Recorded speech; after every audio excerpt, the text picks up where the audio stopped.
جو لوگ سود کھاتے ہیں وہ قبروں سے اس طرح حواس باختہ اٹھیں گے جیسے کسی کو جن نے لپٹ کر دیوانہ بنا دیا ہو. یہ اس لیے کہ وہ کہتے ہیں کہ سودا بیچنا بھی تو نفع کے لحاظ سے ویسا ہی ہے جیسے سود لینا، حالانکہ سودے کو اللہ نے حلال کیا ہے اور سود کو حرام. تو جس شخص کے پاس اللہ کی نصیحت پہنچی اور وہ سود لینے سے باز آ گیا تو جو پہلے ہو چکا وہ اس کا، اور قیامت میں اس کا معاملہ اللہ کے سپرد. اور جو پھر لینے لگا تو ایسے لوگ دوزخی ہیں کہ ہمیشہ دوزخ میں جلتے رہیں گے. اللہ سود کو نابود یعنی بے برکت کرتا اور خیرات کی برکت کو بڑھاتا ہے، اور اللہ کسی ناشکر گناہگار کو دوست نہیں رکھتا. جو لوگ ایمان لائے اور نیک عمل کرتے اور نماز پڑھتے اور زکات دیتے رہے ان کو ان کے کاموں کا صلہ اللہ کے ہاں ملے گا، اور قیامت کے دن ان کو نہ کچھ خوف ہوگا اور نہ وہ غمناک ہوں گے. مومنو، اللہ سے ڈرو، اور اگر ایمان رکھتے ہو تو جتنا سود باقی رہ گیا ہے اس کو چھوڑ دو.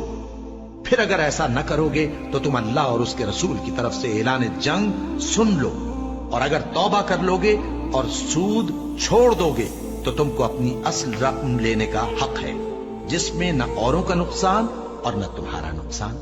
اور اگر قرض لینے والا تنگ دست ہو تو اسے کشائش کے حاصل ہونے تک مہلت دو، اور اگر زر قرض بخش دو تو وہ تمہارے لیے زیادہ اچھا ہے، بشرطے کہ سمجھو.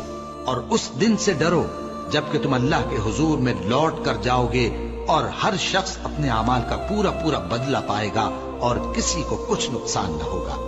مومنو، جب تم آپس میں کسی میعاد معین کے لیے قرض کا معاملہ کرنے لگو تو اس کو لکھ لیا کرو، اور لکھنے والا تم میں کسی کا نقصان نہ کرے بلکہ انصاف سے لکھے.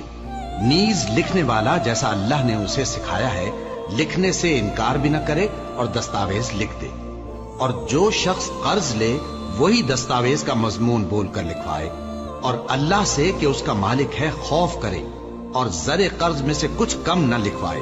اور اگر قرض لینے والا کم عقل یا ضعیف ہو یا مضمون لکھوانے کی قابلیت نہ رکھتا ہو تو جو اس کا ولی ہو وہ انصاف کے ساتھ مضمون لکھوائے، اور اپنے میں سے 2 مردوں کو ایسے معاملے کے گواہ کر لیا کرو.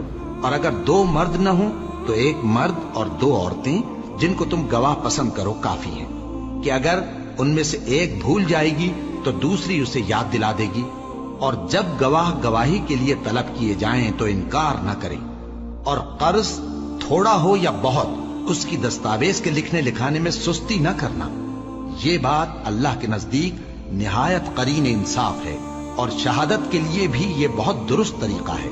اس سے تم کو کسی طرح کا شک و شبہ بھی نہیں پڑے گا. ہاں، اگر سودا دست بدست ہو جو تم آپس میں لیتے دیتے ہو تو اگر ایسے معاملے کے دستاویز نہ لکھو تو تم پر کچھ گناہ نہیں. اور جب خرید و فروخت کیا کرو مثلا زمین جائیداد کی تو بھی گواہ کر لیا کرو، اور کاتب دستاویز اور گواہ معاملہ کرنے والوں کا کسی طرح کا نقصان نہ کریں. اگر تم لوگ ایسا کرو تو یہ تمہارے لیے گناہ کی بات ہے.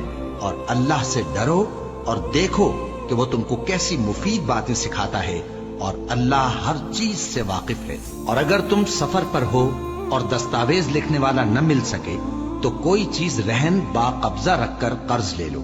اور اگر تم میں سے کوئی دوسرے کو امین سمجھے یعنی رہن کے بغیر قرض دے دے تو امانت دار کو چاہیے کہ صاحب امانت کی امانت ادا کر دے.